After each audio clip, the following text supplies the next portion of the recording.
usher crap in, you know? Yeah, it's just, I don't know. When I have a guy sit there and he says that he's literally a guy that's supposedly as smart as him, and he sits there and he goes, women shouldn't have abortions because it's killing a fucking life and baby. It's just like, dude, come on. You're a grown man. You're smart. You know you're just pandering. Yeah. There's no way you really fucking believe that. I was a doctor, and I believe when Inception... No, you don't. Shut up. Right. There's no fucking way you believe that. You're not that foolish. I believe that an 18th of a peanut M&M is a human being. No, it's not.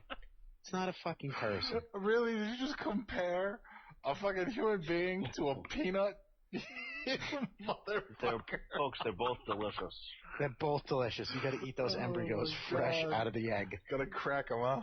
Oh, I like my baby over easy. Dropped baby on toast.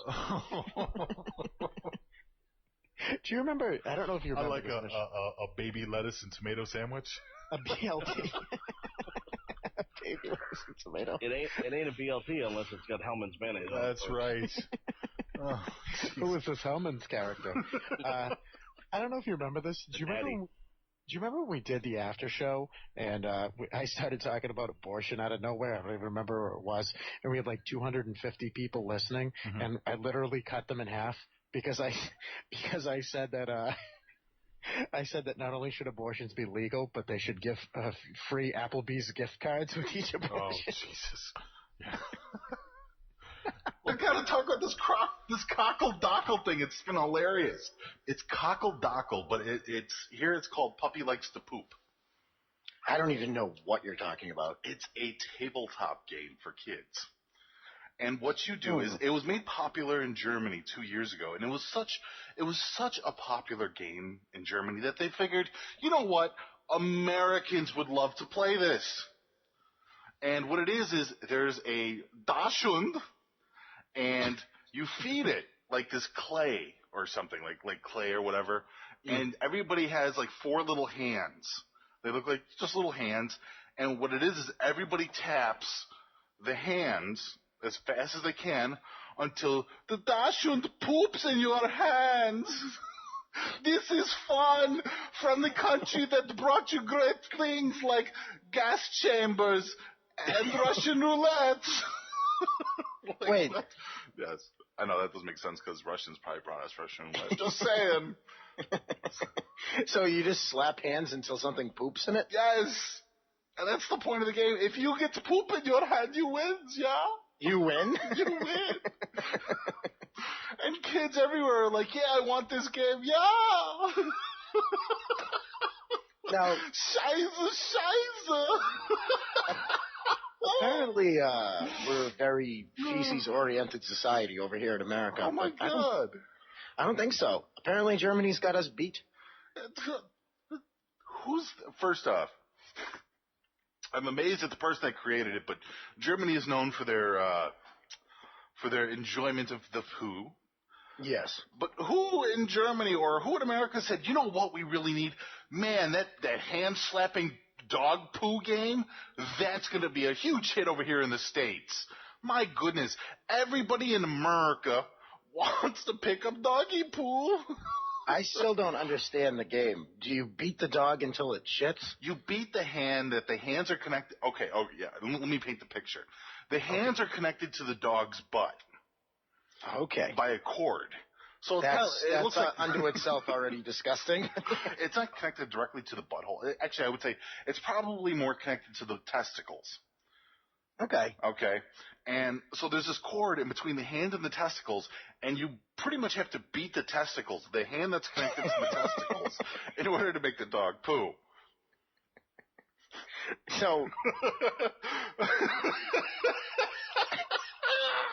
So 4 people. 4 people, yes. Up to 4. I guess you can probably Up to say 4. Lucky them. Beat a dog's testicles until it poops in their hand. Yes. And this is the premise of the game. This is the new great hit here in America. Is it doing well? I have no clue. It's got commercials all over Cartoon Network and stuff, because that's what the kids watch in the morning, you know. So slap a dog's ass until it shakes a giant dump in your hand. What kind of problems are we going to have from this one? Kids everywhere are just going to come up and start slapping dogs' testicles and see if it makes them poo. Allow me to go with the easy joke on this. Why don't they just have Michael Vick advertise it? Wah, wah. Now promoting Cockle Dockle is Michael Vick. Oh, jeez. Or, of course, they could just get Jackie Chan. He'll be like, listen, don't eat the dog.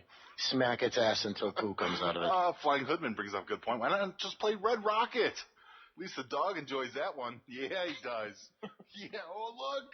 He's going to blast off. It's really started this show off on fire with the dog sexuality, huh? Good for the dog. Good for the dog. Everybody needs to love that dog a little more. And I know we've agreed not to talk about Abraham Washington. Yeah, we should just save that for Thursday. I'm telling you. Racism. Speaking of racism, have you heard about the promoter that tells all black wrestlers to stay away after the KKK? Oh, black wrestlers, stay away. All-time wrestling promoter told black wrestlers and fans to stay away from a fight after he says he got a warning from the KKK. The veiled threat came in the tiny town of Denton here in North Carolina. News Channel 36 I-Team reporter North Carolina, no way. Sounds classy. And James Brody. James Brody is a semi-pro wrestler from Hudson, North Carolina. A few Semi-pro. bucks at the bouts the rest of the week. I stay home with my ailing wife and try to make sure her needs are met. He's been kicked out of the ring, but he's never been kept out of the ring until this summer. I was told that I couldn't go because they didn't want any black athletes. Fried shrimp, in Denton. fricassee shrimp, Denton, North Carolina. shrimp east al of Salisbury carte. near High Rock Lake. Population 1,636. Oh, Whites, big town. 1,610. There's Blacks, 1,610 white people and 2 black people. Wait a minute. The town has 1,610 people and 2 black people, and they send the KKK after this one black person and his wife, which I would imagine would be 2. On June 23rd at the elementary school. A lot of the same wrestlers who make rounds like this one in Lexington showed up for that fight. But this one was very different. More or less saying that the black wrestlers and black fans even weren't welcome into the show. Chris Rogers and his brother hail from There were no black fans. There was only 2 people. Because we felt like, why are we even here trying to put on a show for these people if, we can't have, other brothers of other, races and nationalities and everything. The promoter told the wrestlers he'd gotten a text message on his cell phone. He told me it said, "Do not bring no blacks into Denton. No You have blacks. been warned, the White Knights." I was pretty angry at first. But, I prayed about it and thought about it, and I was like, well, okay. They don't want me there. That's their loss, not mine. We came to Denton and talked to the mayor, the town manager, and the police chief. They all said they'd never heard of the wrestling match, never got any complaints, and refused to speak on camera about it. And that's pretty much the story. And the dream of the 50s is still alive in North Carolina. In Denton, The 1850s. they have a population of 1,686 people. 1,610 of them are white, 2 of them are black, and I imagine the rest are lawnmowers. Can you? Oh, what a wonderful world we still live in. What a wonderful world. Don't bring no blacks into Denton. Can't you just make this decision as not even an educated, but even as like a reasonable human being? If you live in one of these back ass places, just go somewhere else. Right. Leave. Run. Get the fuck out of there. Get out of there. Why are you living here? Go. Right. Get out of this place. If you live, and especially, and listen, people would probably take this the wrong way. They'd be like, well, why do they have to move? No. But you know what? If I lived in a town and it was all carnivorous Rottweilers that wanted to devour me, I wouldn't be like, well, the Rottweilers have to move, not me. Right, exactly. Well, not only that, I mean, it'd be one thing if there was more than two. It would be one thing if they lived there their whole lives. They probably wouldn't be receiving any messages from the White Knights, I would imagine.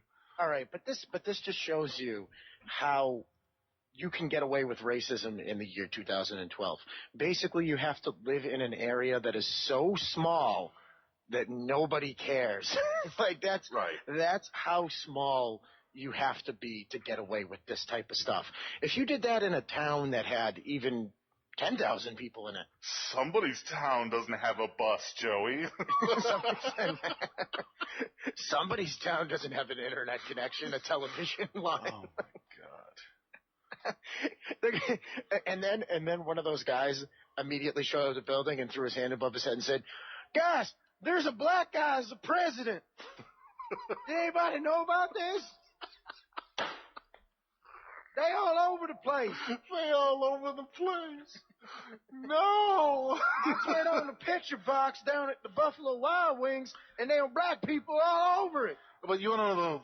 Do you really want to know the double standard to this? Yeah. If that was an Asian guy, nobody would care. Oh yeah.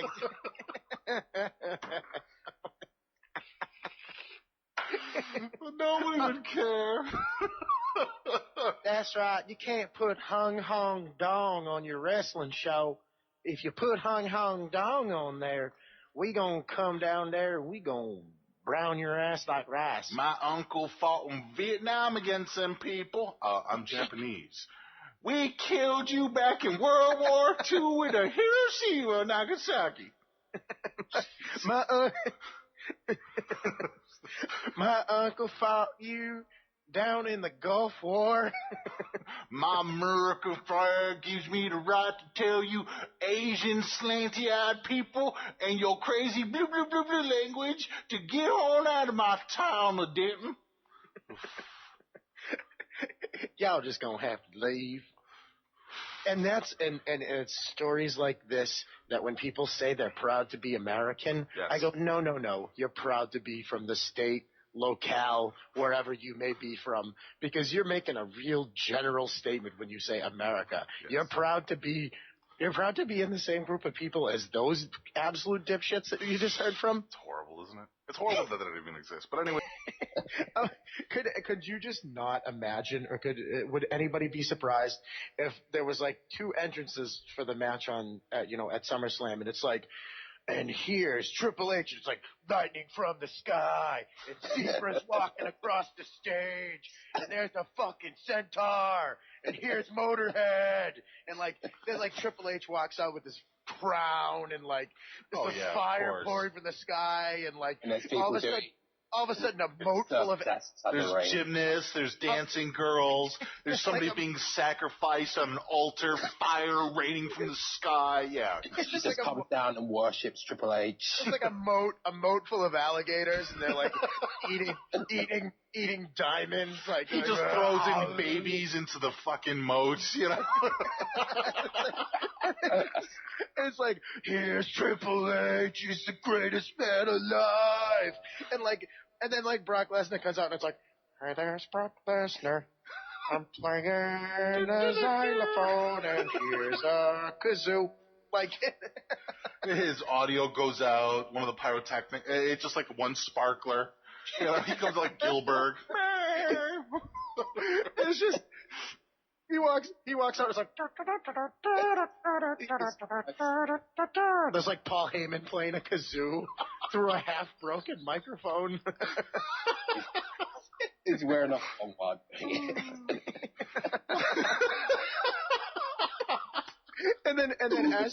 And then as Triple H stands in the ring, he has like three people just holding spotlights right directly at him. Oh, of course. He's got mirrors around him like the narcissist, so he can look at how awesome he is. As a hornswoggle dressed as a jester does cartwheels and throws diamond dust into the air. Yes, our Lord is here. Our Lord has come to save us. Lord, thank you so much for being here, Triple H. And then for some reason he's just capable of beating Brock Lesnar in a fifth of a second.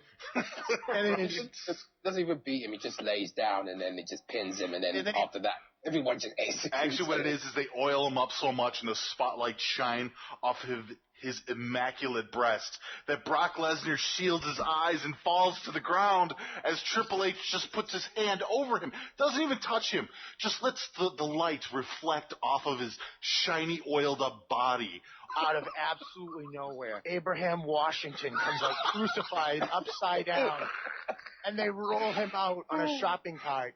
And they roll him into the ring, and the Triple H just ejaculates with his legs spread wide open, right all over his face. Just goes. I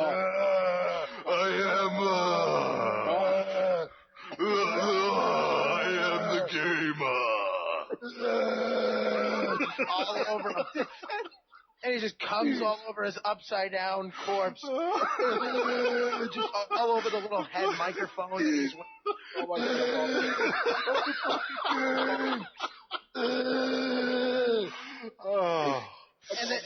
And Abraham Washington's upside down going, damn, this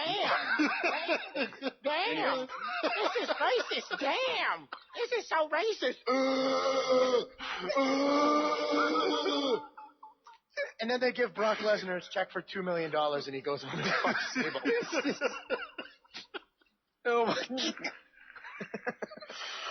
I don't remember what I was going to say before. Feel my diamond dust on your face. I am the crucifier. I am the ruler of Ramallah. You feel my diamond dick dust. The maker of daughters. Feel my immaculate conception.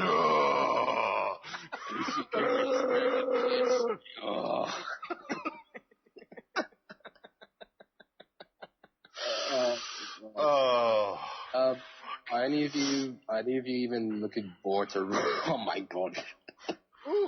Are any of you looking forward to Raw at all today? Only if what I just said happens. Oh, are you kidding me? Yeah. Greatest Raw ever. Yeah, I'm pretty sure that.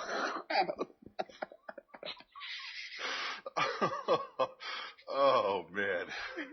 I cannot feel That's not going to happen.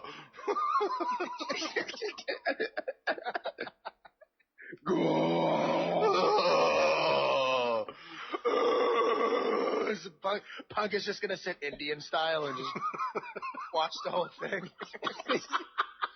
He's just going to sit out there with his nonchalant who gives a fuck face. Nah. That's the new way main eventers are gonna get over. They're just gonna jerk off now to try to catch up with Triple H. Punk's just jerking off Indian style. Oh, excuse me, Native American style. Don't affect anybody on the Don Tony board. Bunch of fucking rubes. Go back for the devil. Oh, Jesus.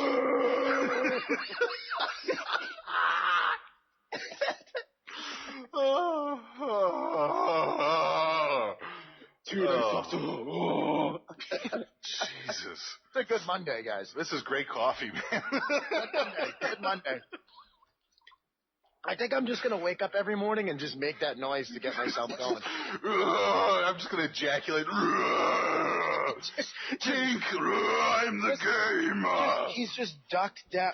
Just picture that, if you will. Him ducked down as low as he could, legs spread like a complete cowboy, and he just pulls over his little leather fucking trunks and just starts thrust jerking onto Abraham Washington's face as he's crucified upside down. I'm sorry, I have to disagree, because he wouldn't be jerking himself off. It would be a collaboration of Shawn Michaels and Stephanie McMahon both grabbing each side of the shaft and thrusting it up and down as Triple H is... And they're doing, and he's got his arms outstretched holding a sledgehammer. Yeah, and Chris Benoit will be tap dancing in the background. You know, they're both doing the okie dokie strokey. Do you know what the okie dokie strokey is? Nah. Do you know what you ever done? You know when somebody says okie doke? No, yeah. I know what the stranger danger strokey is. Do you know what that is when you take the index